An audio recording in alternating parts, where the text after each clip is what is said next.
SSR relės darimas.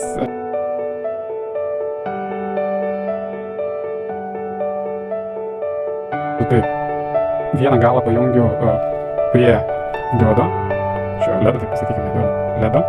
Antrą ledo galą pajungiu prie bendro laido, tai būtų, kad diodas būtų pertrauktas, taip pasakykime. Srovę paduodu prie teristoriaus vidurinės kojos, tai būtų antro terminalo, ir vartai arba G, tai būtų jungiasi prie šeštos kojos šaltaporos. Ir gaunu kaip ir tai, ką norėjau gauti. Tai yra valdymas su 5 voltais.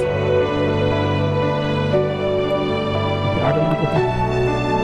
Pajungiu 5 voltus, dega. Gausi padaryti SSR.